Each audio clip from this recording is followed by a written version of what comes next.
When we talk about leadership, we're always focused on strategy, on vision, on results. But what about the invisible work? That silent, totally exhausting weight of managing emotions. And not just your own, but your entire team's. So today, we're going to put a name to that burden: emotional labor. This quote from a CEO just nails it. "I'm tired, not from the work. I'm tired from carrying everyone else." I mean, that hits home, right? It's a feeling so many leaders know deep in their bones. The burnout isn't coming from the to-do list. It's coming from the toll of being the emotional shock absorber for an entire company. And look, this isn't just a vibe or a feeling. It's a full-blown crisis. A staggering 60% of CEOs are reporting symptoms of burnout. We're not talking about a few isolated cases here. This is a systemic issue, right at the very top, and it tells us our whole model of leadership might just be broken.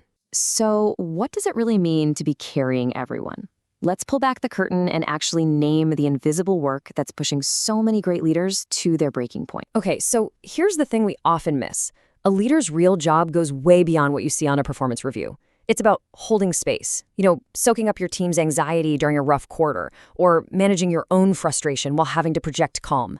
This isn't soft stuff. It is real, draining work. And this really shows you the huge disconnect in how we think about burnout. We always point to the stuff on the left, right? The KPIs, the strategy decks, the late nights.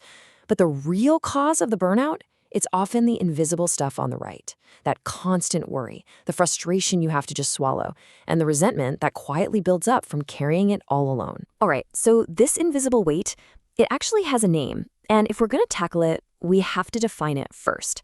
So what exactly is emotional labor? Yeah, the writer Gemma Hartley put it perfectly. Emotional labor is simply the unpaid, invisible work we do to keep the people around us feeling comfortable and happy. It's literally all the effort that's happening just beneath the surface of our professional lives. For a leader, this becomes a daily juggling act. I mean, just think about it. You're absorbing your team's anxiety about potential layoffs. You're playing mediator between two personalities that just clash. You're digging deep to inspire motivation during a crisis when, honestly, you feel just as shaky as everyone else. And through it all, you have to keep your own frustrations in check so they don't poison the team's morale. Every single one of these is a major act of emotional labor. Okay, but emotional labor isn't just one big blob of a feeling. It's actually a system with different moving parts that leaders are constantly trying to manage. Let's break it down. All right, so here's how this machine works. It all starts with display rules, that unspoken expectation to always look calm, cool, and collected. To do that, you have to perform emotional regulation. But when the gap between what you're really feeling and what you're showing gets too wide, you get emotional dissonance. And that gap, that dissonance, it is just mentally exhausting. Your only real defense against it is boundary setting, which, let's be honest, is incredibly hard to do when everyone expects you to be endlessly supportive. So what's the big takeaway here? It's that we're looking at a huge shift in what it means to be a leader. It's not just about strategic thinking anymore. Effective, sustainable leadership now demands intentional emotional engagement. This isn't some fluffy, nice-to-have skill anymore. It's a core competency, period. Okay, so we've laid out the problem, and yeah, it's heavy. But we're not just here to talk about doom and gloom. The real question is, how do we handle it? And the answer is all about shifting from just surviving this thing to actually thriving with it, using a strengths-based approach. So, this all leads to a really important question. Is being totally burnt out just the price you have to pay for being a leader?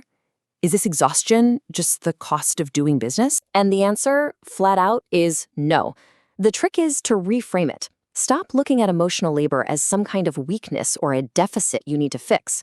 A strengths-based approach is about figuring out your natural talents, the things you already do well, and using them strategically. It's about leading from what makes you strong, not constantly trying to patch up your weak spots. And there's actually a super powerful practical tool for this, a personalized emotional labor heat map. The idea behind it is simple, but honestly, it's transformative. Make the invisible visible. Turn that subconscious emotional management into a conscious, deliberate strategy. So let's see how this would actually work. You pick an emotional demand, something that really drains you, like delivering bad news. Now, instead of just gritting your teeth and getting through it, you map that task to one of your natural strengths. Let's say you're great at being clear. Boom. Now you have a strategy. You'll be direct, but you'll immediately pivot to support and talk about what's next. A task that was draining is now an opportunity for you to lead authentically from your strengths. So, where does this all leave us? The point isn't to get rid of emotional labor. You can't. And it's definitely not about just bearing it all in silence. The truly effective leaders, they're the ones who navigate this stuff with awareness, who protect their energy with boundaries, and most importantly, who lead with their own innate strengths. So we'll leave you with this one thought. The emotional weight of leadership is real. It's unavoidable. The question is never if you're going to carry it. The question is how. Will you let it crush you, or will you choose to carry it with awareness, with strategy, and with strength?